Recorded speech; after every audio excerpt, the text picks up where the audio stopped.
Vous êtes assis dans un café à Marseille, un mardi matin ordinaire. Le soleil méditerranéen réchauffe les pavés, l'odeur du café frais flotte dans l'air, et la radio joue en sourdine une vieille chanson française. Les gens autour de vous rient, parlent, vivent. Tout semble parfaitement normal. Et pourtant, à exactement 1147 km de votre tasse de café, sous les pieds de plus de 500 000 personnes qui ne se doutent de rien, quelque chose bouge, quelque chose respire.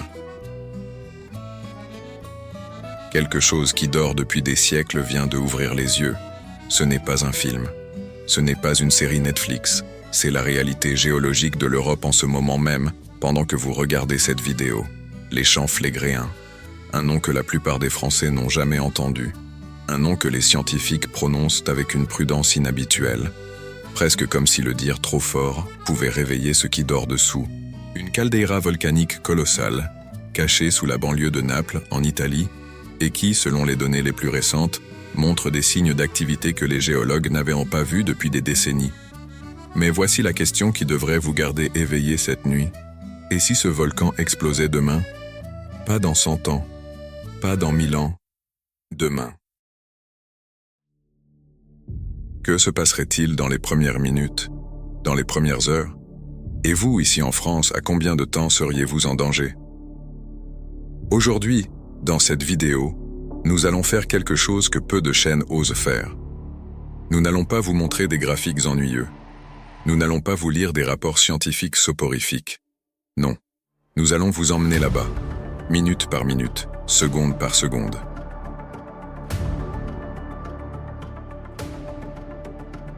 Nous allons simuler l'impensable et vous montrer avec des données réelles et des études scientifiques vérifiées comment cette catastrophe pourrait changer la France, l'Europe et le monde entier pour les décennies à venir. Restez avec nous, parce que ce que vous êtes sur le point d'apprendre va changer la façon dont vous regardez le sol sous vos pieds.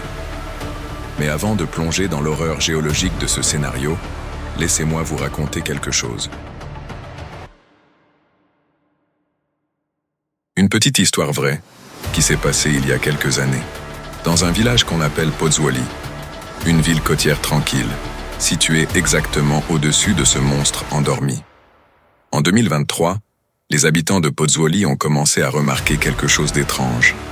Le sol de leur ville montait, pas de façon dramatique, pas d'un seul coup, mais centimètre par centimètre, semaine après semaine, comme si quelque chose en dessous gonflait, respirait, poussait vers le haut.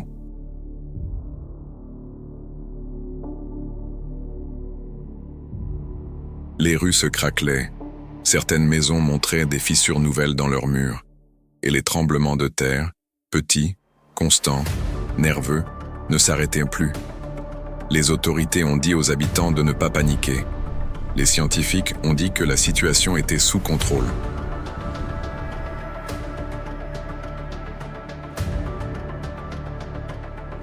Mais dans les laboratoires de l'INGV, l'Institut national de géophysique et de volcanologie d'Italie, les chercheurs regardaient à leurs écrans avec des visages que personne ne voulait vraiment déchiffrer, parce que les données ne mentaient pas. Et les données disaient quelque chose de très, très inquiétant. Ce soir-là, dans un bureau de l'université de Naples, un chercheur nommé Giuseppe, nous allons l'appeler ainsi, a envoyé un email à ses collègues. L'email était court. Il disait simplement « Les modèles indiquent une pression magmatique en augmentation. Nous devons parler. » 5 mots qui résumaient des années de données. 5 mots qui, si le grand public les avait lus, auraient peut-être changé beaucoup de choses. Mais le grand public ne les a pas lus, parce que personne ne parlait des champs flégréens. Personne en France, en tout cas. Et c'est exactement pourquoi vous êtes ici aujourd'hui.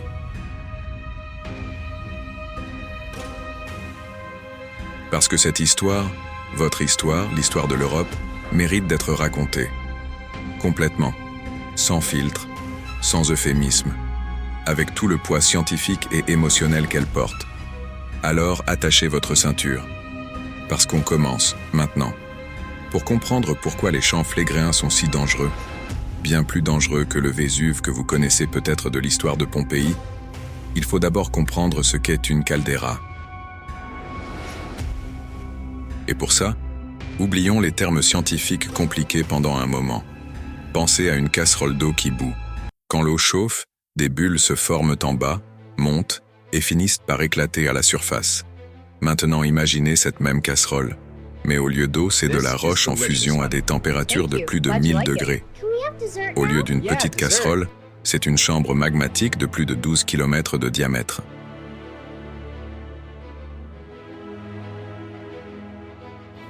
Et au lieu d'un feu de cuisine, c'est la chaleur interne de la Terre elle-même, accumulée pendant des millénaires, qui pousse vers le haut avec une force que rien, absolument rien, de ce que l'humanité a jamais construit ne peut arrêter. Voilà ce qu'est une caldeira, pas un volcan en forme de cône comme le Vésuve ou le Fuji. Une caldeira, c'est un cratère immense formé après qu'une éruption tellement gigantesque a eu lieu que le volcan s'est effondré sur lui-même, créant une dépression qui peut mesurer des dizaines de kilomètres de diamètre. Les champs flégréens forment une caldeira de 13 km de large. Et toute cette zone, toute, est habitée. C'est là que réside la vraie terreur de ce scénario. Le Vésuve, tout le monde le connaît. Il est là, visible, menaçant. Les gens savent qu'il existe. Mais les champs flégréens sont invisibles. La plupart des habitants de la région ne savent même pas qu'ils vivent au-dessus d'un supervolcan. Ils font leurs courses, emmènent leurs enfants à l'école, prennent leur café le matin. Tout ça, au-dessus d'une des structures géologiques les plus violentes de la planète. Et là, une question se pose naturellement. Pourquoi on ne parle pas plus de ça? Pourquoi les médias français, européens, n'en parlent pas davantage? La réponse est complexe, mais elle se résume en un mot: inconfort. Parce que ce que les données scientifiques nous disent est extrêmement difficile à intégrer. Selon une étude publiée dans la revue Nature Communication en 2023, les champs flégréens ont atteint un seuil critique de déformation du sol, ce qu'on appelle en volcanologie une déformation critique irréversible. En termes simples, le système est sous pression à un niveau que les scientifiques n'avaient pas observé depuis l'éruption de 1538, la dernière grande éruption de la région. 1538, voilà la dernière fois que ce monstre s'est réveillé. Presque 5 siècles de silence. 5 siècles pendant lesquels la pression s'est accumulée, le magma a monté, et la région a été colonisée par des millions de personnes qui ont oublié, ou qui n'ont jamais su, ce qui dormait sous elle. Maintenant, pensez à ceci. Quand une batterie reste branchée trop longtemps sans se décharger, elle finit par surchauffer. Quand un barrage retient trop d'eau pendant trop longtemps, il finit par céder. La géologie fonctionne selon les mêmes principes implacables. Et 5 siècles, dans l'échelle de la géologie volcanique, c'est une longue, très longue accumulation d'énergie. Mais ne paniquez pas encore. Ou plutôt, paniquez exactement autant qu'il le faut pour comprendre ce qui est en jeu. Parce que la science ne nous dit pas que l'éruption est imminente demain matin. La science nous dit quelque chose de peut-être encore plus troublant. Elle ne sait pas. Elle ne peut pas prédire avec précision quand ça va arriver. Elle sait seulement, avec une certitude croissante, que la probabilité d'une éruption dans les prochaines décennies est significativement plus élevée qu'elle ne l'était il y a 100 ans. Et c'est précisément cette incertitude qui rend ce scénario si fascinant et si terrifiant à la fois. Restez là. Parce que dans quelques instants, on va simuler, minute par minute, ce qui se passerait si cette éruption commençait à 6 heures du matin un lundi de septembre. Et ce que vous allez entendre va vous glacer le sang. Avant de simuler l'éruption elle-même, il faut que vous compreniez quelque chose de fondamental sur les supervolcans et pourquoi les scientifiques les classent dans une catégorie complètement à part de tous les autres phénomènes naturels que l'humanité a jamais affrontés. Nous avons survécu à des tsunamis. Nous avons survécu à des tremblements de terre cataclysmiques. Nous avons survécu à des ouragans, des tornades, des inondations millénaires. Ces catastrophes sont terrifiantes. Elles détruisent des villes, elles tuent des milliers de personnes. Mais elles sont locales. Elles frappent une région, Elles font leurs ravages, et le reste du monde peut intervenir, aider, reconstruire. Un supervolcan, c'est différent. Fondamentalement, irréductiblement différent. L'échelle de Volcanic Explosivity Index, le VEI, classe les éruptions de 0 à 8. Une éruption de VEI 5 comme le Vésuve de 79 après Jésus-Christ, qui a détruit Pompéi et Herculanum, était déjà une catastrophe régionale. Une éruption de VEI 6, comme le Pinatubo aux Philippines en 1991, a refroidi la température mondiale de 0,5 degrés pendant 2 ans. Mais les champs flégréens, dans leur dernière grande éruption majeure, il y a 40 000 ans, ont probablement atteint un VEI 7. Peut-être un VEI 8. Pour mettre ça en perspective, chaque point sur l'échelle VEI représente une multiplication par 10 de la puissance de l'éruption. Un VEI 7, c'est 10 fois plus puissant qu'un VEI 6. Un VEI 8, 100 fois plus puissant. Et lors de cette éruption préhistorique des champs flégréens, qu'on appelle l'éruption campanienne, tellement de matière a été éjectée dans l'atmosphère que les scientifiques pensent qu'elle a provoqué un hiver volcanique qui a duré plusieurs années et qui a peut-être contribué au déclin de certaines populations de Néandertal en Europe. Vous avez bien lu? Ce volcan, qui est maintenant sous les pieds de millions de personnes, a peut-être changé le cours de l'évolution humaine la dernière fois qu'il a vraiment explosé. Alors, qu'est-ce que ça voudrait dire aujourd'hui? Aujourd'hui, les champs flégréens ne sont pas seuls dans leur région. Autour d'eux, dans un rayon de 100 km, Naples, avec ses 3 millions d'habitants. La côte amalfitaine, paradis touristique mondial. Capri, Ischia, Procida, des îles entières. Et au-delà, dans un rayon de 1000 km, Rome, Florence, Marseille, Barcelone, Athènes. Des dizaines de millions de personnes qui, sans le savoir, partagent le même destin géologique. Et voici quelque chose que peu de gens savent. Quelque chose qui vous donnera peut-être une perspective différente sur votre propre vie quotidienne en France. Selon des modèles de simulation développés par l'Université de Genève et l'Institut de physique du Globe de Paris, une éruption de grande ampleur des champs flégréens produirait un nuage de cendres qui atteindrait le territoire français métropolitain en moins de 72 heures. 72 heures. 3 jours. Dans 3 jours, sans avertissement suffisant, sans plan d'évacuation à l'échelle européenne, avec des millions de réfugiés italiens qui afflueraient vers le nord, qu'est-ce que la France ferait? Qu'est-ce que vous feriez? C'est cette question qu'on va explorer ensemble. Pas juste la question scientifique de ce que fait un volcan quand il explose, mais la question humaine, sociale, politique, économique. Parce que les catastrophes naturelles ne sont jamais juste des événements géologiques.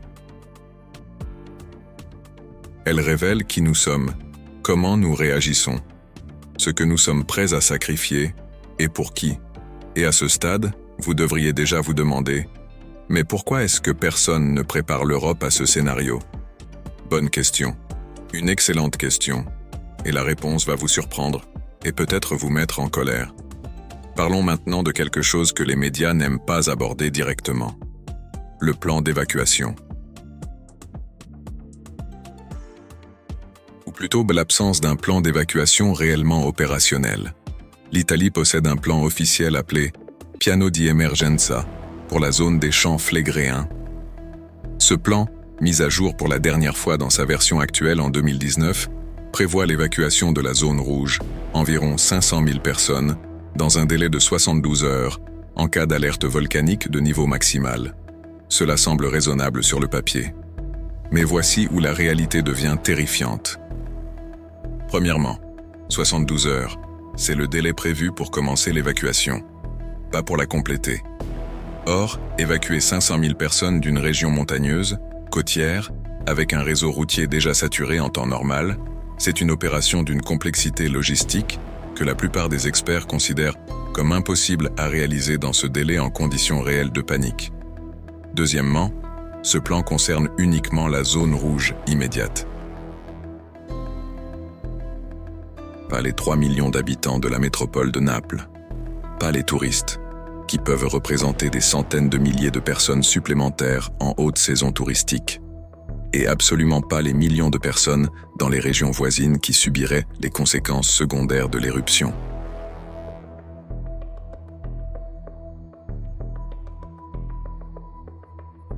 Troisièmement, et c'est le point qui a fait froid dans le dos à plusieurs spécialistes italiens que nous avons consultés pour cette vidéo, les routes d'évacuation prévues passent par des zones qui, selon les modèles géologiques, seraient potentiellement coupées dans les premières heures d'une éruption majeure par des coulées de boue, des effondrements de terrain ou des séismes accompagnant l'activité volcanique. En d'autres termes, la sortie de secours pourrait elle-même être bloquée. Maintenant, si vous pensez que tout ça ne vous concerne pas parce que vous êtes en France, permettez-moi de vous demander quelque chose.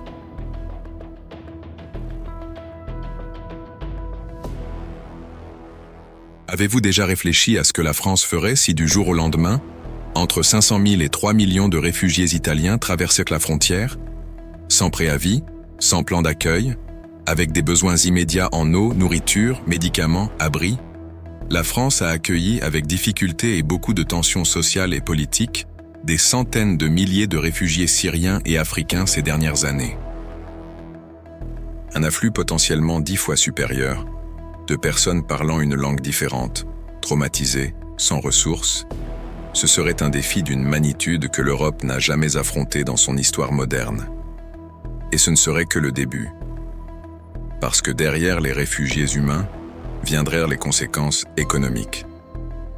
L'Italie est la 3e économie de la zone euro. Une catastrophe de cette magnitude dans le pays détruirait des pans entiers de l'économie européenne.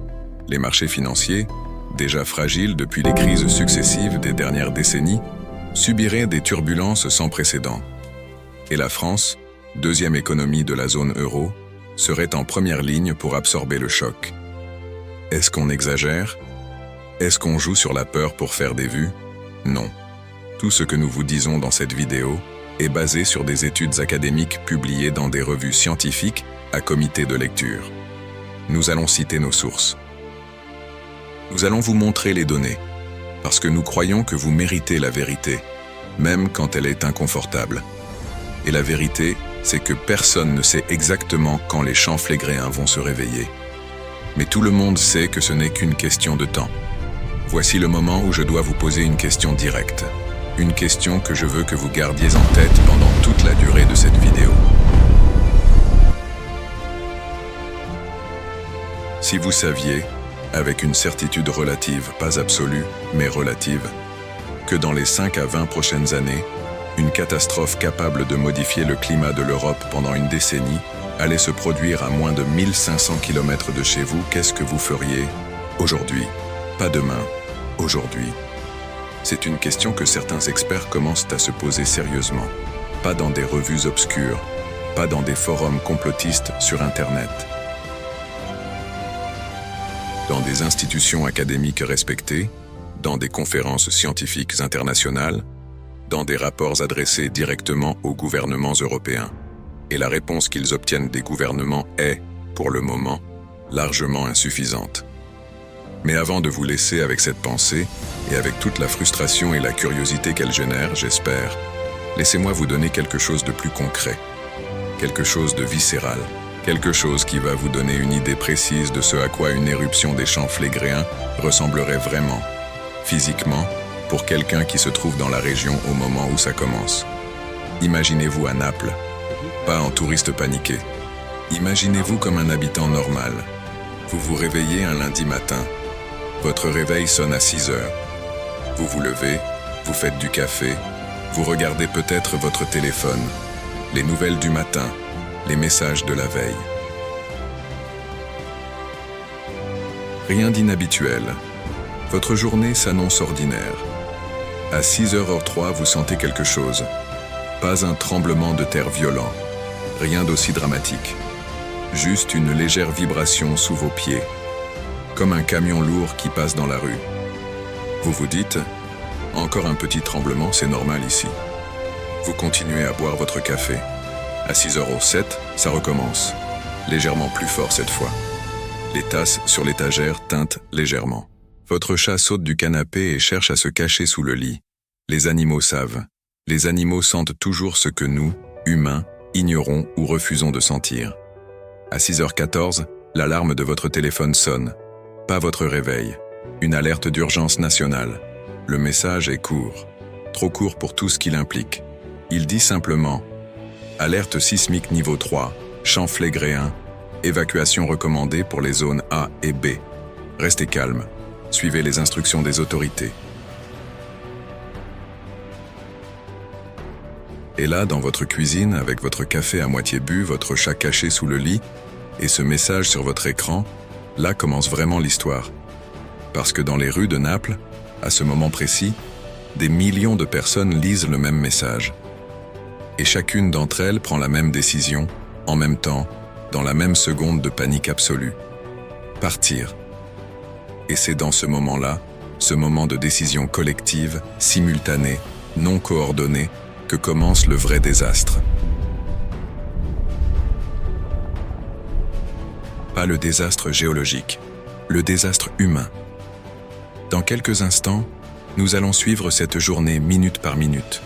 Nous allons vous montrer ce qui se passe à 6h14, à 7h, à 9h, à midi et à minuit quand les champs flégréens entrent dans leur phase paroxystique. Mais d'abord, une seule chose. Si vous êtes arrivé jusqu'ici dans cette vidéo, ça veut dire que vous faites partie des gens qui veulent comprendre le monde dans lequel ils vivent. Pas juste regarder, mais comprendre. Et ce type de contenu, ce type de recherche, de travail, de vulgarisation scientifique sérieuse, ça prend du temps, ça prend de la passion, et ça ne se fait pas sans votre soutien. Alors si cette vidéo vous apprend quelque chose, si elle vous fait réfléchir différemment, faites une chose. Laissez un commentaire. Dites-nous, est-ce que vous pensiez à ce risque avant de regarder cette vidéo? On veut savoir. On veut créer la discussion. Parce que c'est en parlant de ces sujets qu'on commence à les prendre au sérieux. Et maintenant, le compte à rebours commence. 6h14, Naples. Lundi matin, l'alerte est envoyée. Et dans les secondes qui suivent, quelque chose se produit que personne n'avait vraiment anticipé dans sa pleine dimension, pas même les auteurs du plan d'évacuation. Quelque chose de profondément, irréductiblement humain. La panique. Pas la panique des films catastrophes, avec des gens qui courent en hurlant dans tous les sens. Non. Quelque chose de bien plus subtil et bien plus dangereux. La panique silencieuse. La panique du gel. Des millions de personnes qui lisent un message sur leur téléphone et qui, pendant 3, 4, 5 secondes, ne font absolument rien. Parce que le cerveau humain, face à une menace d'une magnitude qu'il n'a jamais rencontrée, se bloque. Il cherche un cadre de référence.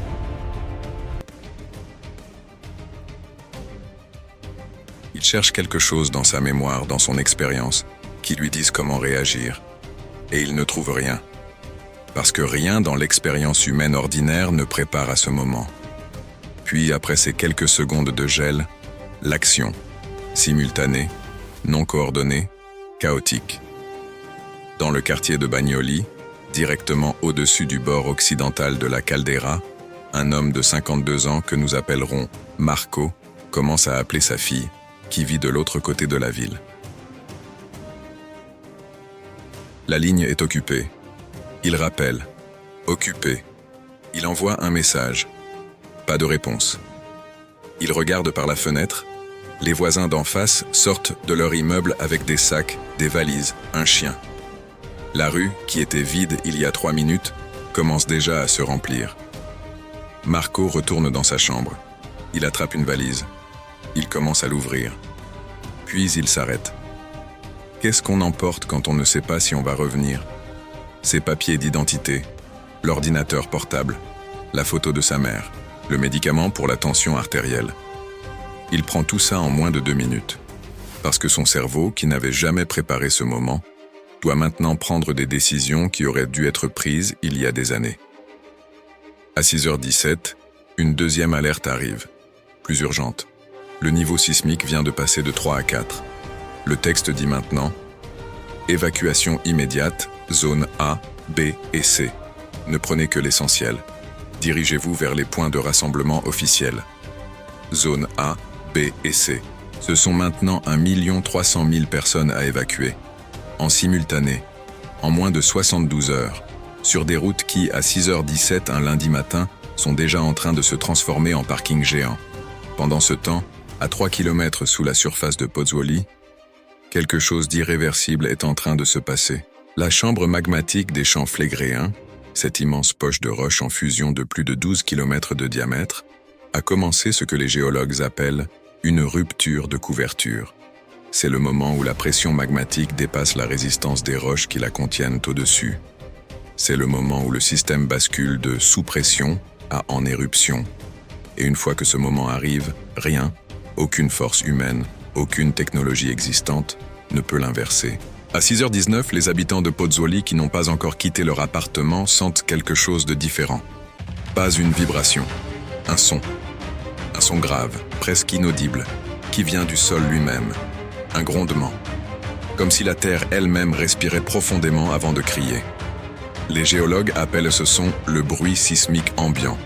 Dans le contexte d'une éruption imminente, il signifie une seule chose. Le magma est en mouvement. Et il monte. À ce stade, vous devez vous poser une question essentielle. Où sont les autorités? Qu'est-ce que font les responsables politiques et les forces de l'ordre pendant ces 5 premières minutes? La réponse va vous surprendre, et pas forcément de la façon que vous espérez. À 6h14, au moment exact où l'alerte est envoyée à la population, le président du Conseil des ministres italien est à Rome, à plus de 200 km. Il est réveillé par son chef de cabinet. Il est informé. Et la première question qu'il pose, la toute première, n'est pas « combien de personnes sont en danger ?» La première question est « quel est le niveau de certitude de cette alerte ?» Est-ce qu'on est sûr? Parce que déclencher une évacuation de masse non justifiée, c'est catastrophique économiquement et politiquement. Et dans ces premières minutes d'incertitude, même les responsables les mieux intentionnés du monde se retrouvent face à un dilemme impossible. Agir trop tôt et risquer de paraître alarmiste, ou attendre d'être sûr et risquer d'agir trop tard. C'est le paradoxe de la gestion de crise volcanique. Et c'est un paradoxe que les champs flégréens nous obligeront à affronter, que nous soyons prêts ou non. 6h31, 17 minutes après la première alerte. Le premier événement sismique majeur frappe, magnitude 4,8 sur l'échelle de Richter. Ce n'est pas encore l'éruption, mais c'est le signal que le système entre dans sa phase critique. Pour les habitants encore présents dans la zone rouge, ce tremblement de terre n'est pas une abstraction sur un écran. C'est du plâtre qui tombe des plafonds. Ce sont des fenêtres qui se brisent.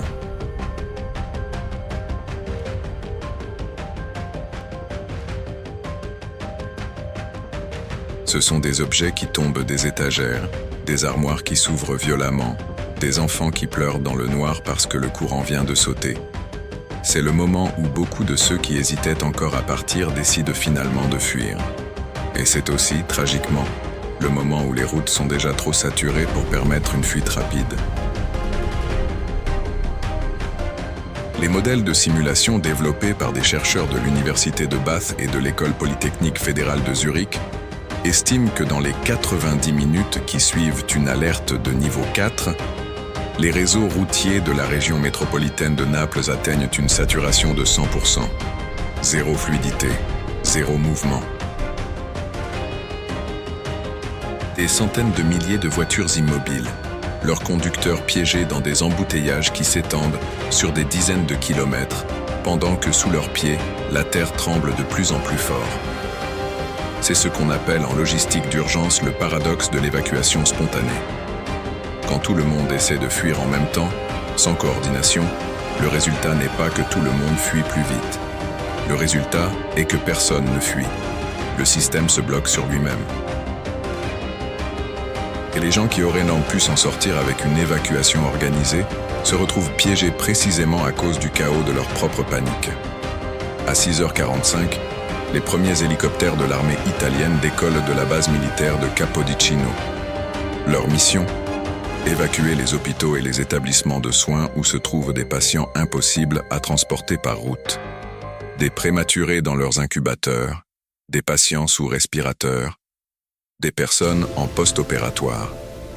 Des centaines de vies qui dépendent entièrement d'une logistique aérienne qui n'a jamais été testée à cette échelle. Pendant ce temps, à Paris, à l'Élysée, le président français est informé de la situation par son conseiller à la sécurité nationale. La France active immédiatement le plan ORSEC à l'échelon national, le plan d'organisation de la réponse à la sécurité civile, et commence à mobiliser ses ressources frontalières.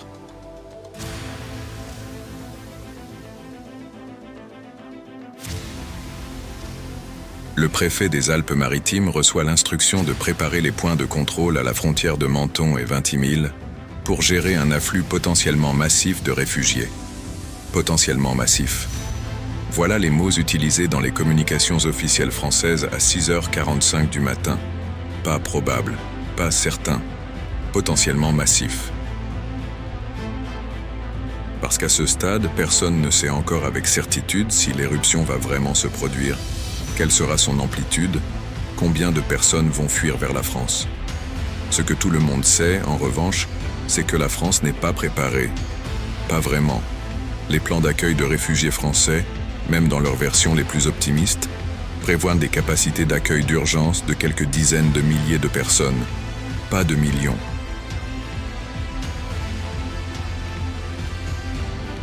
À 700, exactement 46 minutes après la première alerte, un deuxième tremblement de terre frappe. Magnitude 5,3. Cette fois, ce n'est pas du plâtre qui tombe. À Pozzuoli, plusieurs bâtiments anciens, construits avant les normes antisismiques modernes, s'effondrent partiellement. Des gens sont coincés sous des décombres.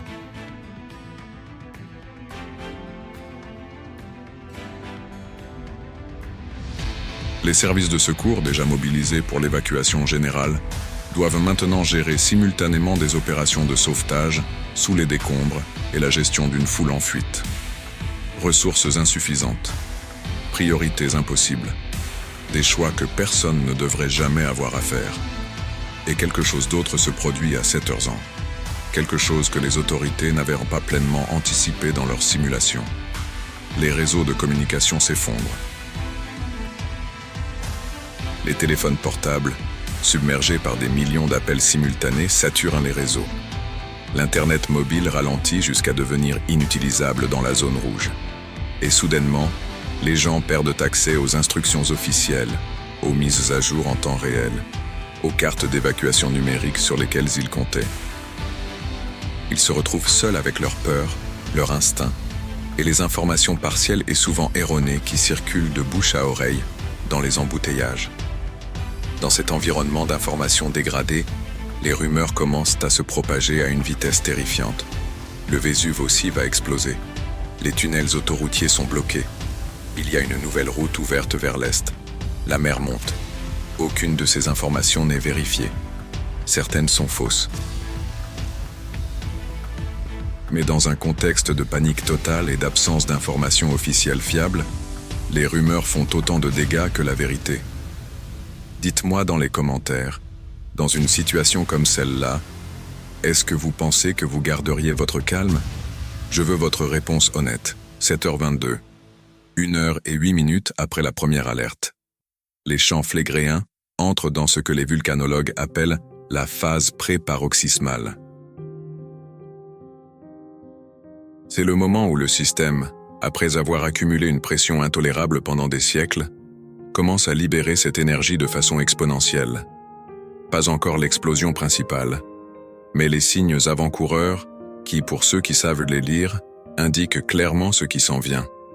À la surface de la caldeira, dans le Solfatara, cette zone géothermique fascinante que des milliers de touristes visitent normalement chaque année, le sol commence à craquer de façon visible. Des fissures de plusieurs mètres de long s'ouvrent en quelques secondes. De la vapeur sulfurique jaune-verte, à des températures dépassant 400 degrés Celsius, jaillit de ces fissures avec une pression qui ferait fondre le métal en quelques secondes. L'air autour de la zone devient irrespirable pour quiconque sans équipement de protection. L'odeur d'œufs pourris, le soufre, se répand sur des kilomètres à la ronde. Et ensuite, la première coulée pyroclastique. Pour ceux qui ne connaissaient pas ce terme, laissez-moi vous expliquer ce qu'est une coulée pyroclastique. Parce que c'est probablement la chose la plus mortelle que la nature puisse produire sur une échelle humaine compréhensible. Une coulée pyroclastique n'est pas de la lave. La lave, au fond, est relativement prévisible. Elle coule lentement, on peut la fuir, on peut l'éviter. Une coulée pyroclastique, c'est un mélange de gaz brûlant, de cendres, de roches en fusion et d'air surchauffé qui dévale les pentes à des vitesses pouvant atteindre 700 km à l'heure. Oui, vous avez bien lu, 700 km à l'heure, soit 2 fois la vitesse d'un TGV en pleine vitesse et à une température interne de 800 degrés Celsius. Rien ne survit à une coulée pyroclastique. Rien. Les bâtiments sont réduits à rien en quelques secondes. Les êtres humains sont tués instantanément, soit par la chaleur, soit par l'onde de choc, soit par les gaz toxiques, avant même que la matière solide ne les atteigne. C'est de cette façon que la majorité des victimes de Pompéi sont mortes en 79 après Jésus-Christ. Non pas ensevelies lentement sous la cendre, mais tuées instantanément par des coulées pyroclastiques à plus de 300 degrés. À 7h22, la première coulée pyroclastique des champs Flégréens dévale vers la côte nord du golfe de Naples. Elle avance à 400 km à l'heure. Elle parcourt les 3 premiers kilomètres en moins de 30 secondes. Tout ce qui se trouve sur son passage, bâtiments, véhicules, arbres, personnes, est instantanément détruit ou tué. Le bruit que produit cette coulée est comparable à celui d'un avion à réaction à quelques mètres de distance, mais amplifié et continu. Des gens à 10 km de là l'entendent et se retournent vers sa source.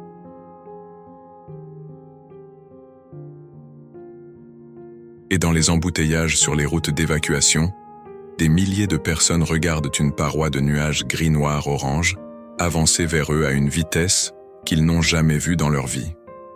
Et là, quelque chose se brise dans le cerveau collectif de la foule. Quelque chose d'irrévocable.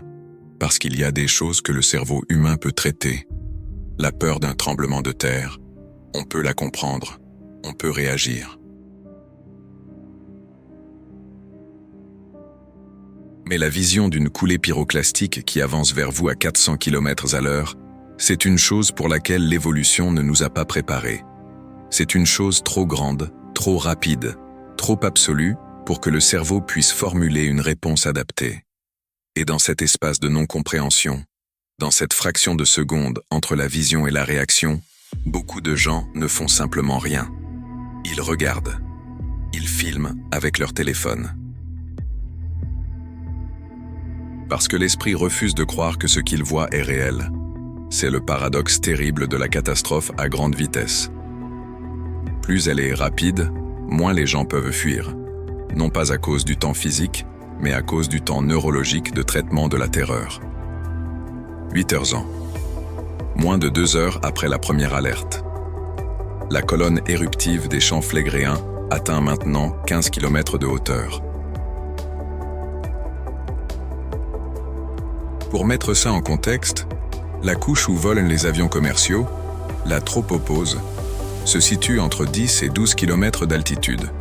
La colonne éruptive est déjà au-dessus des routes aériennes transatlantiques.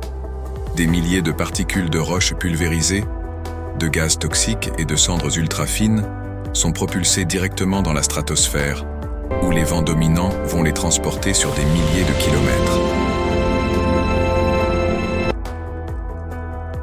La direction du vent ce matin-là, selon les modèles météorologiques que nous avons consultés pour construire ce scénario, est de l'est-nord-est, ce qui signifie que le nuage de cendres se déplace directement vers l'ouest, directement vers la France. À ce stade, les aéroports de Rome, Florence, Pise et Gênes sont déjà fermés. Non pas à cause des cendres, pas encore, il est trop tôt, mais à cause des précautions préventives et des tremblements de terre qui rendent les pistes inutilisables ou trop risquées. Les touristes piégés en Italie, des millions de touristes, dont plusieurs centaines de milliers de Français en vacances, se retrouvent sans moyen de transport aérien. Dans les hôtels de Rome, de Florence, de Venise, des scènes de chaos se produisent aux réceptions. des touristes en pyjama avec leurs valises déjà préparées, des queues aux caisses, des gens qui appellent leurs ambassades, leurs compagnies d'assurance, leurs familles, des enfants qui pleurent, des couples qui se disputent, des personnes âgées qui ne comprennent pas ce qui se passe. La machinerie touristique de l'Italie, une des plus importantes du monde représentant plus de 13% du PIB national, s'arrête en quelques heures. Mais revenons à Naples. Parce que là-bas, à 8 ans, la situation a radicalement changé par rapport à 6h14. Les zones A et B de la carte d'évacuation, les plus proches de la caldeira, sont maintenant en grande partie évacuées ou simplement non évacuables. Parce que la corrélation entre zone rouge et personnes encore présentes n'était plus ce qu'elle était dans les plans. Des milliers de personnes, soit par manque de mobilité, soit par refus, soit parce que leur route d'évacuation était déjà bloquée avant qu'ils puissent partir, sont encore là, dans la zone la plus dangereuse de toute l'Europe en ce moment. Les secours ne peuvent pas les atteindre. Les routes sont bloquées dans les deux sens.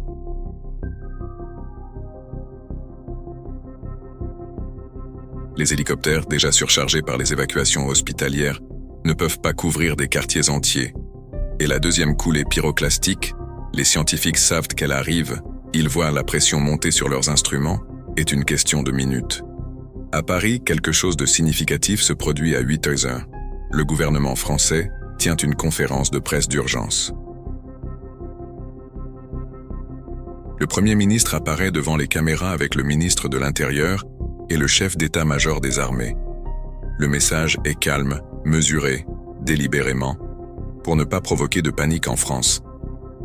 Mais entre les lignes de ce message officiel, pour ceux qui savent lire la communication de crise, le message réel est beaucoup moins rassurant.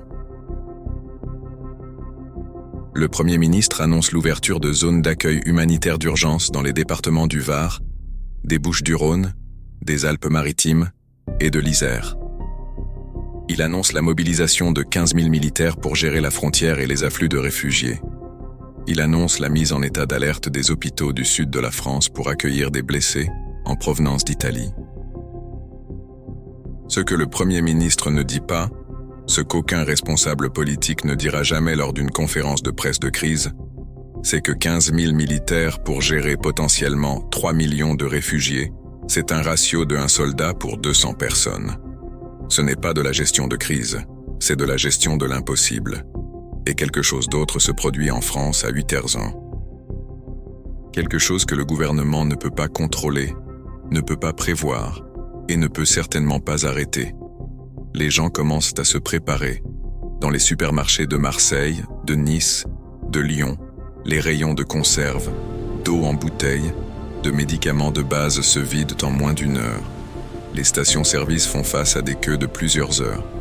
Les pharmacies reçoivent des appels pour des stocks de masques respiratoires. Et sur les réseaux sociaux français, qui n'ont pas encore été coupés ni filtrés, les théories, les rumeurs, les informations vraies et fausses se mélangent dans un flux incontrôlable qui amplifie la peur à une vitesse que jamais aucun gouvernement n'a eu à gérer avant l'ère numérique.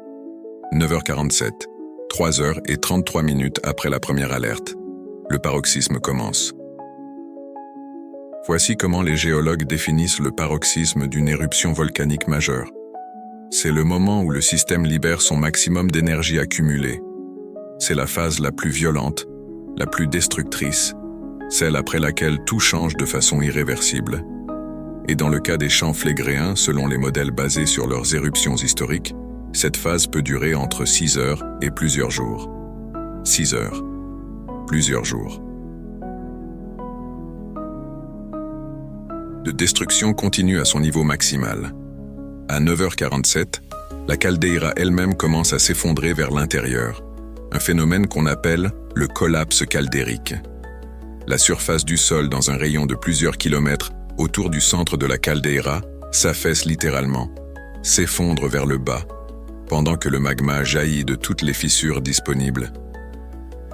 C'est l'événement que les géologues craignent le plus dans leurs simulations, pas seulement pour sa violence immédiate, mais pour ce qu'il déclenche ensuite. Parce qu'un collapse caldérique de cette magnitude dans une zone côtière comme celle des champs flégréens, peut déclencher un tsunami. Pas un grand tsunami. Pas un tsunami comme celui de 2004 dans l'océan Indien, avec des vagues de 30 mètres. Mais un tsunami de 5 à 10 mètres de haut, se propageant dans le golfe de Naples et au-delà, dans la Méditerranée. Des vagues de 5 mètres.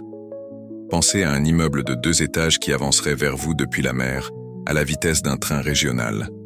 Les côtes de Campanie, d'Ischia, de Capri, qui n'ont pas été dévastées par les coulées pyroclastiques, sont maintenant frappées par des vagues qui dévastent tout ce qui se trouve à moins de 2 km des rives. Des gens qui avaient fui vers la mer pour être récupérés par des bateaux. Des gens qui pensaient avoir trouvé une voie de sortie par la mer. La mer, elle aussi, se retourne contre eux. À ce stade, les communications entre l'Italie et le reste du monde fonctionnent par intermittence.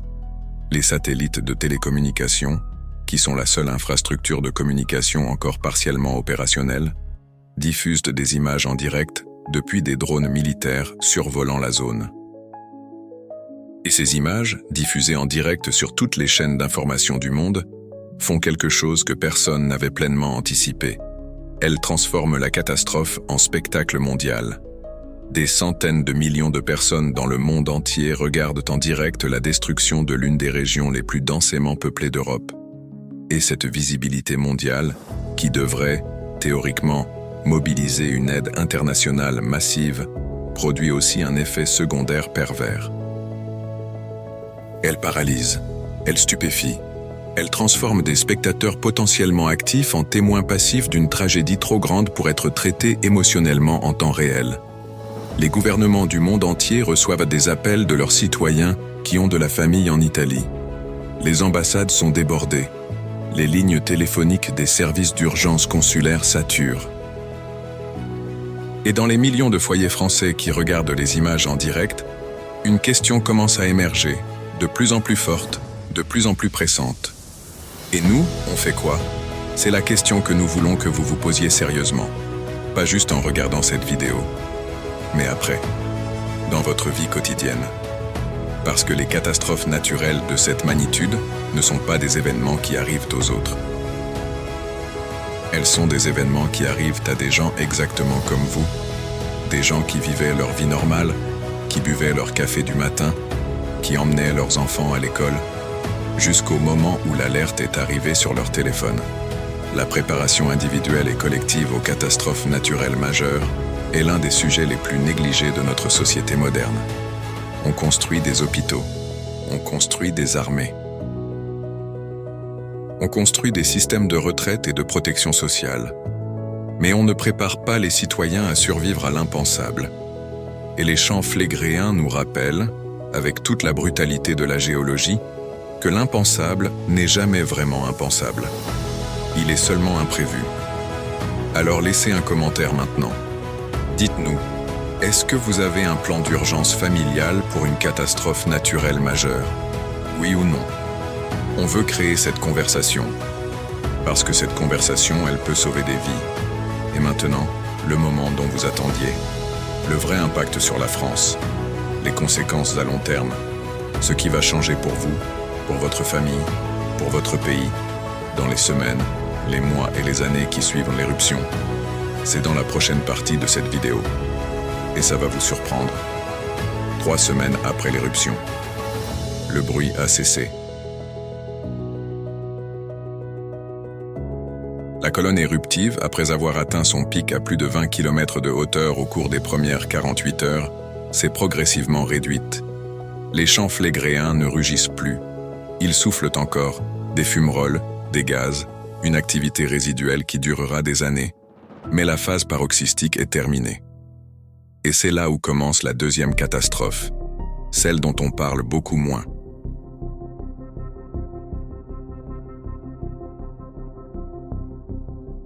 Celle qui n'a pas de flammes spectaculaires, pas de coulées pyroclastiques dramatiques à filmer. Celle qui tue plus lentement, mais qui touche infiniment plus de gens. Les conséquences à long terme. Commençons par ce que vous respirez, ou plutôt, par ce que vous allez respirer. Durant les 48 heures d'éruption maximale, les champs flégréens ont éjecté dans l'atmosphère une quantité estimée de 5 à 7 km3 de matière.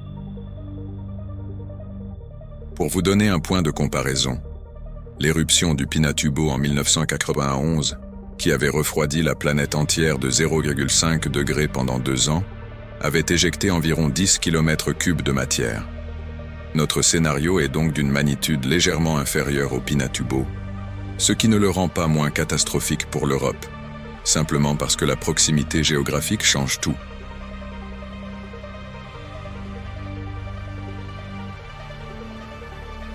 Les particules de soufre et de cendres éjectées dans la stratosphère se distribuent selon les courants atmosphériques dominants. Dans notre scénario, avec des vents de l'est-nord-est au moment de l'éruption, la France métropolitaine reçoit une dose significative de ce nuage dans les 72 heures, suivant l'éruption principale. Ce nuage ne ressemble pas à ce que vous imaginez peut-être. Ce n'est pas un mur de cendres épaisses qui bloque le soleil et rend la respiration impossible à Paris. C'est plus subtil que ça, et c'est peut-être pour ça que c'est si dangereux.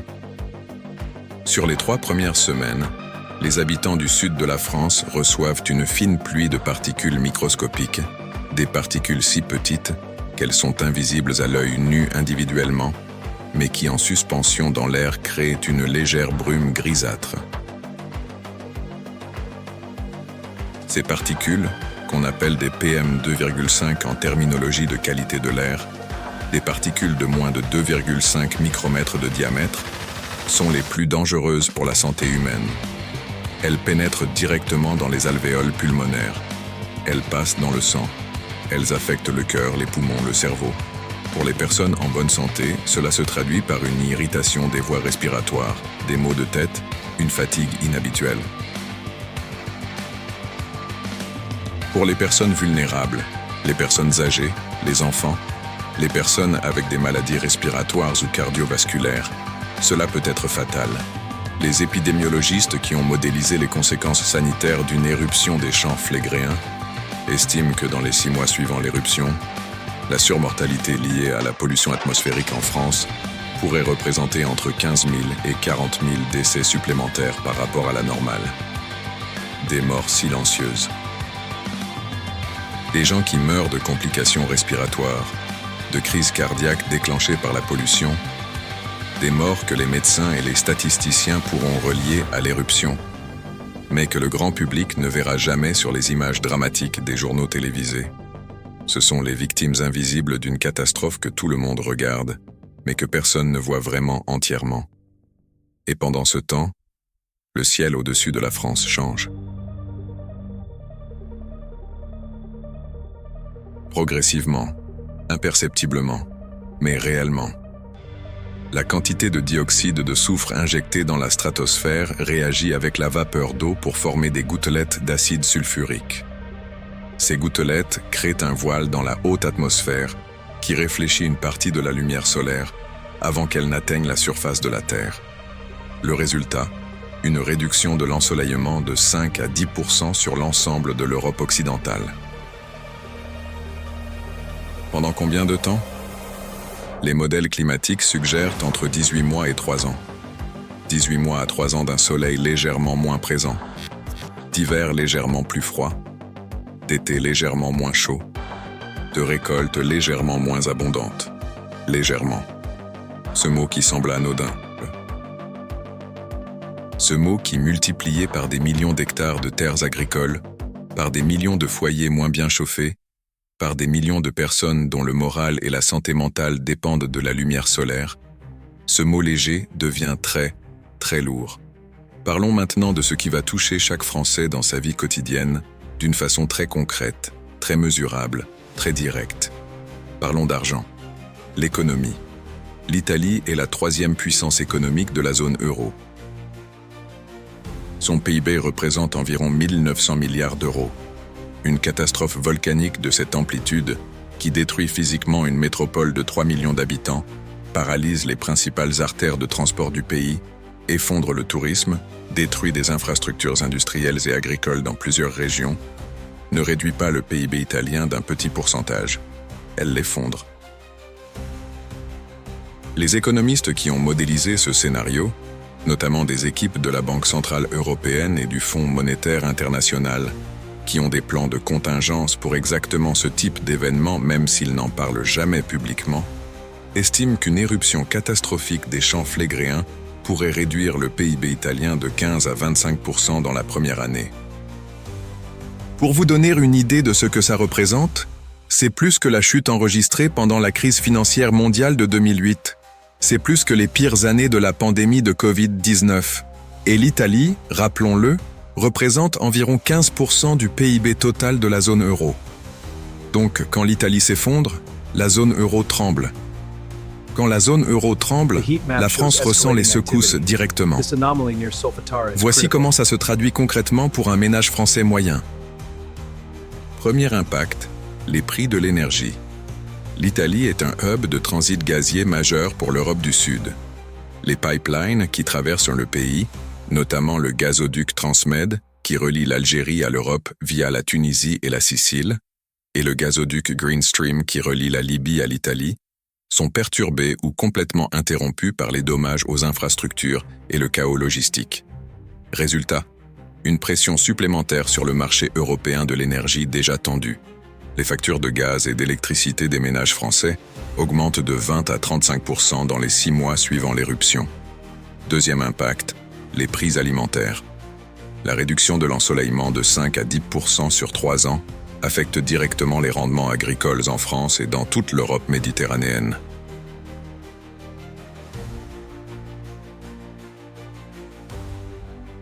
Les études basées sur des éruptions historiques comparables, notamment le petit âge glaciaire provoqué par de multiples éruptions volcaniques entre le XIVe et le XIXe siècle, suggèrent des réductions de rendement agricole de 10 à 20% pour les cultures les plus sensibles à la lumière, comme le blé, le maïs, les vignes et les fruits. Ces réductions de rendement se traduisent directement en augmentation des prix alimentaires. Une baguette de pain plus chère, des fruits et légumes plus chers, des vins moins abondants et donc plus onéreux. Troisième impact, le marché du travail.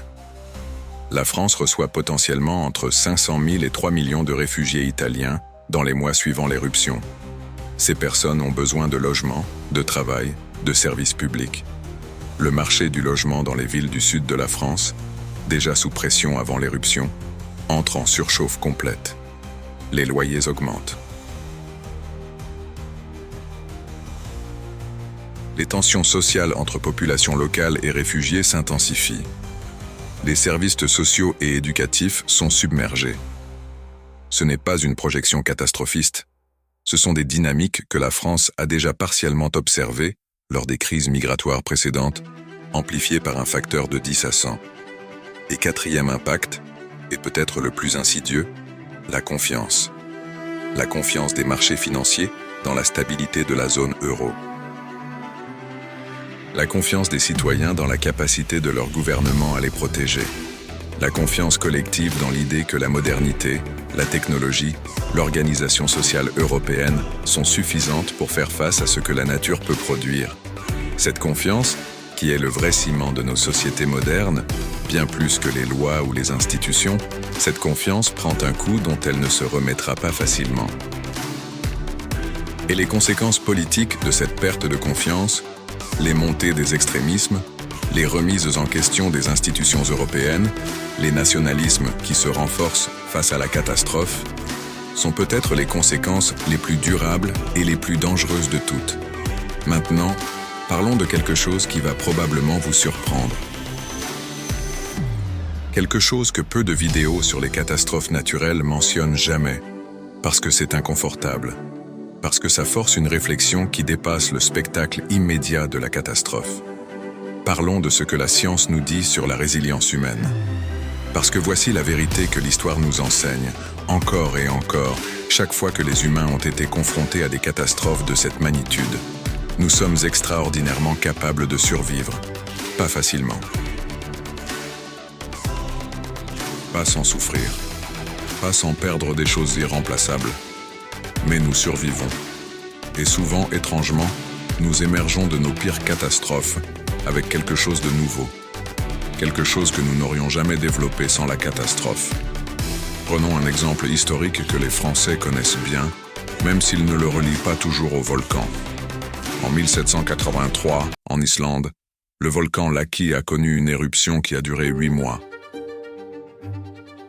Il a éjecté dans l'atmosphère une quantité de dioxyde de soufre tellement colossale que le nuage a recouvert toute l'Europe pendant l'été 1783, créant ce que les chroniqueurs de l'époque appelaient le brouillard sec ou nuage empoisonné. En France, ce nuage a tué des dizaines de milliers de personnes directement par asphyxie et maladies respiratoires. Puis, l'hiver qui a suivi a été l'un des plus froids du siècle. Les récoltes ont échoué. Les prix des aliments ont explosé. Et 2 ans plus tard, en 1789, une France épuisée, affamée, appauvrie, avec une confiance complètement effondrée dans son système politique, se levait en révolution. La Révolution française, l'un des événements les plus transformateurs de l'histoire humaine moderne, qui a, entre autres facteurs, une connexion directe et documentée avec l'éruption du Laki. Ce n'est pas une coïncidence anecdotique. Les historiens et les climatologues l'ont documenté sérieusement. Et ça nous dit quelque chose de très important sur ce qui pourrait se passer en France et en Europe dans les années suivant une éruption catastrophique des champs flégréens. Pas nécessairement une révolution violente, bien que l'histoire nous montre que ce n'est pas à exclure, mais très probablement une transformation profonde, radicale, des systèmes politiques et sociaux européens. Une remise en question des priorités collectives.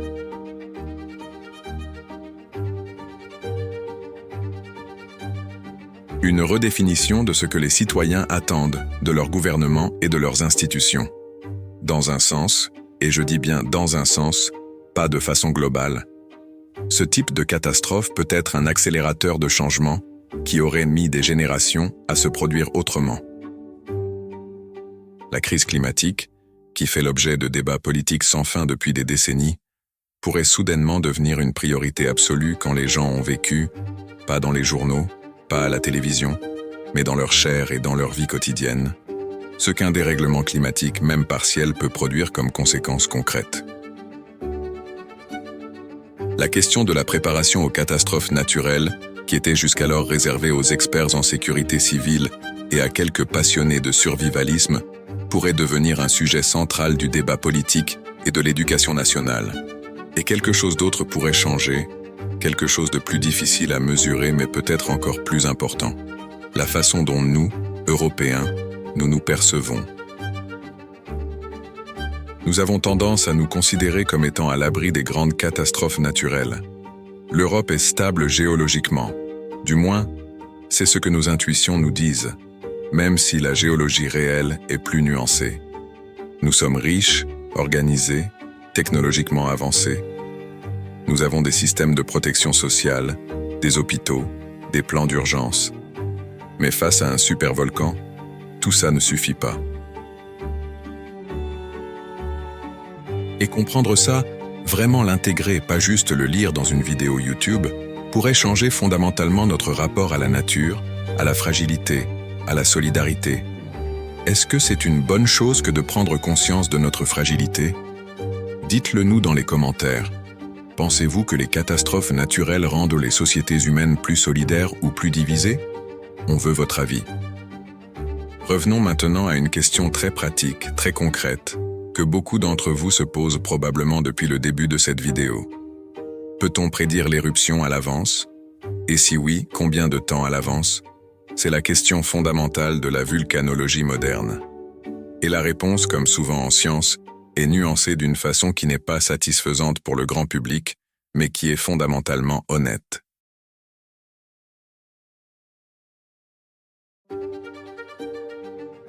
La réponse courte est parfois oui, parfois non, et jamais avec la précision qu'on voudrait. Voici ce que la science peut faire aujourd'hui. Les réseaux de surveillance sismique modernes, comme celui qui couvre les champs flégréens, l'INGV, maintient plus de 80 stations sismiques dans la région, peuvent détecter des changements dans l'activité sismique avec une précision extraordinaire.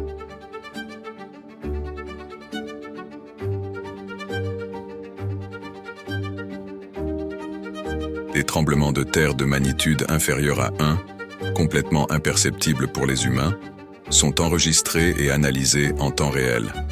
Les réseaux GPS peuvent mesurer des déformations du sol de l'ordre du millimètre par an, et les champs flégréens ont subi, entre 2005 et 2024, une élévation cumulative du sol d'environ 1 mètre dans certaines zones de Pozzuoli. 1 mètre. Mesuré, documenté, surveillé. Les satellites thermiques peuvent détecter des changements de température à la surface de la caldeira, indiquant une activité magmatique accrue en profondeur. Des stations de mesure des gaz volcaniques peuvent détecter des changements dans la composition chimique des émanations, une augmentation du ratio dioxyde de soufre sur dioxyde de carbone est généralement un signal d'alarme indiquant que du magma frais monte vers la surface.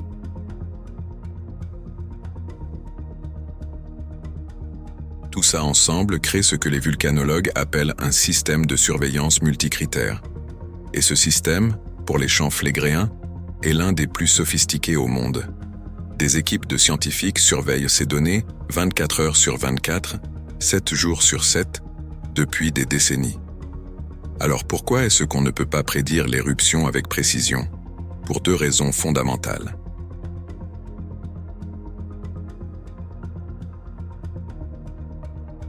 La première raison est que la précision temporelle, savoir exactement quand, reste hors de portée de la science actuelle. On peut savoir qu'un système volcanique est en phase d'éveil et de pressurisation.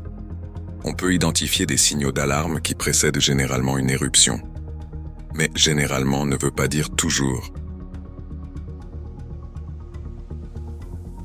Et la différence entre une éruption dans les prochains jours et une éruption dans les prochaines décennies peut être impossible à établir avec certitude même avec les meilleurs instruments disponibles. La deuxième raison est le problème du faux positif. Déclencher une évacuation massive de 500 000 personnes coûte des milliards d'euros, crée des traumatismes collectifs, et si l'éruption ne se produit finalement pas, détruit la crédibilité des autorités scientifiques et gouvernementales, rendant les gens moins susceptibles d'obéir à la prochaine alerte d'évacuation. C'est un paradoxe cruel. Plus vous avertissez tôt, plus vous êtes précautionneux, et plus vous risquez de créer une population qui ne vous croit plus le jour où ça compte vraiment. L'histoire de la volcanologie est malheureusement riche d'exemples dans les 2 sens. Le Nevado del Ruiz en Colombie en 1985, qui a tué 25 000 personnes parce que les alertes ont été ignorées ou pas transmises assez tôt.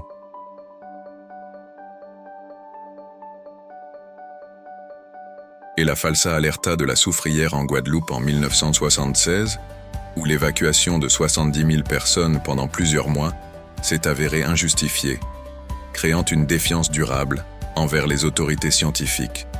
Ce dilemme, agir trop tôt et perdre la confiance, agir trop tard et perdre des vies, est au cœur de la gestion des risques volcaniques. Et il n'a pas de solution parfaite, seulement des compromis impossibles. Et maintenant, je vous pose la question. Si vous étiez le responsable politique qui doit prendre cette décision, que feriez-vous? Écrire votre réponse dans les commentaires. Parce que c'est exactement le type de décision que des hommes et des femmes réels devront prendre en temps réel, sous pression totale, le jour où les champs flégréens enverront leur prochain signal sérieux. Et maintenant, nous arrivons au moment le plus important de cette vidéo, pas le plus spectaculaire. Pas le plus dramatique, mais le plus important, ce que vous pouvez faire. Parce que cette vidéo n'a pas été créée pour vous laisser paralyser par la peur. Elle n'a pas été créée pour vous divertir avec l'horreur de scénarios apocalyptiques. Elle a été créée pour quelque chose de beaucoup plus précieux et de beaucoup plus rare dans le monde de l'information moderne. Elle a été créée pour vous informer. Vraiment. Profondément. Pour que vous compreniez les risques réels qui existent dans notre monde, pas juste dans les marges ou dans les théories scientifiques obscures, mais ici, en Europe, à quelques heures de route de la plupart des Français. Alors voici ce que vous pouvez faire.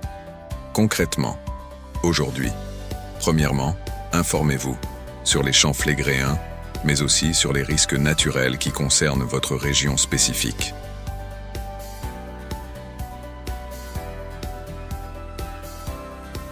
Chaque partie de la France a ses risques propres, les zones sismiques dans les Alpes et les Pyrénées, les risques d'inondation dans les vallées fluviales, les risques de glissement de terrain dans les régions montagneuses, les risques de submersion marine sur les côtes.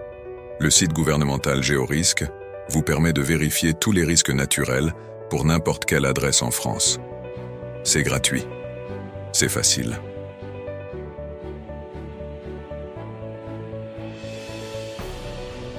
Et c'est une des choses les plus utiles que vous puissiez faire aujourd'hui. Deuxièmement, préparez un plan d'urgence familial. Pas besoin d'être survivaliste. Pas besoin d'un bunker ou de réserve pour 1 an. Mais avoir une réserve d'eau pour 72 heures, une trousse de premiers secours, une liste des contacts d'urgence et un lieu de rendez-vous convenu avec votre famille en cas d'urgence, ça peut faire une différence réelle.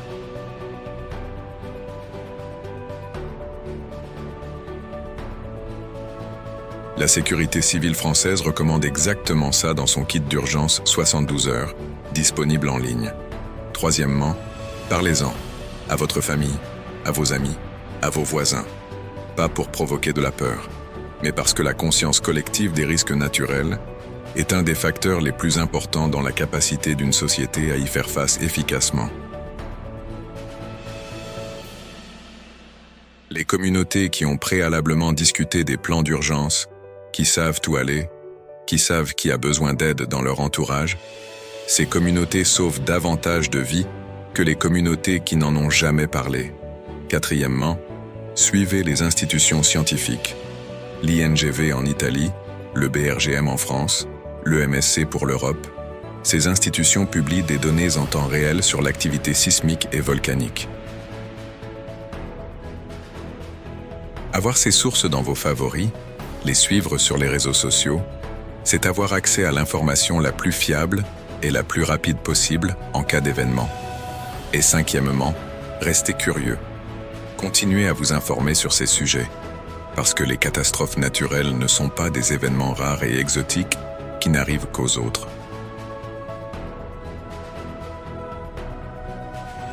Ce sont des réalités géologiques et climatiques avec lesquelles l'humanité a toujours vécu et avec lesquelles elle doit apprendre à vivre de mieux en mieux.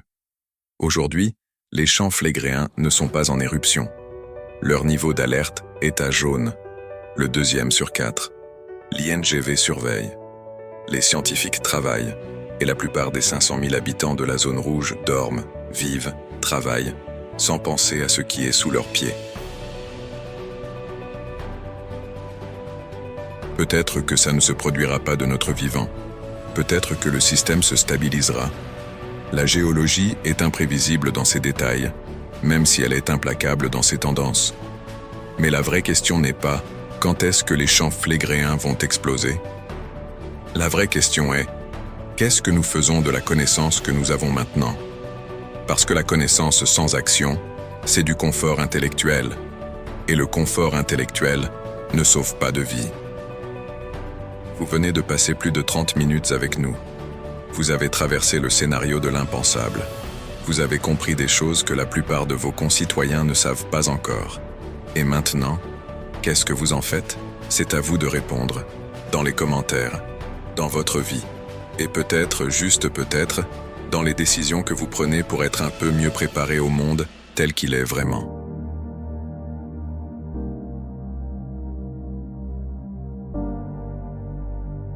Ça veut dire que vous faites partie des gens qui ne se contentent pas de scroller, des gens qui veulent comprendre, des gens qui prennent le temps d'aller au fond des choses, même quand ces choses sont inconfortables, même quand elles parlent de tremblements de terre, de coulées pyroclastiques et de tsunamis dans la Méditerranée. Et c'est exactement pour ces gens-là que cette chaîne existe. Si cette vidéo vous a appris quelque chose, une seule chose, sur le monde dans lequel vous vivez, alors elle a rempli sa mission. Mais voici ce qu'on vous demande maintenant. 3 secondes. 3 secondes qui ne vous coûtent rien, mais qui nous aident à continuer à créer ce type de contenu. Cliquez sur le bouton d'abonnement. Activez la cloche de notification pour ne manquer aucune vidéo.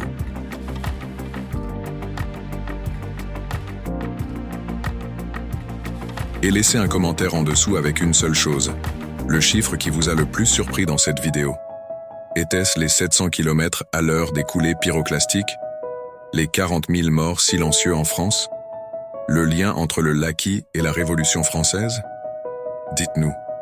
Parce que vos commentaires nous disent ce qui vous touche vraiment et ce qui nous guide pour créer les prochaines vidéos. La prochaine fois, on parlera d'un autre scénario. D'un autre endroit du monde où quelque chose d'or attend accumule. Quelque chose que la plupart des gens ignorent complètement. Et qui, comme les champs flégréens, pourrait changer le monde tel que nous le connaissons. Abonnez-vous. On vous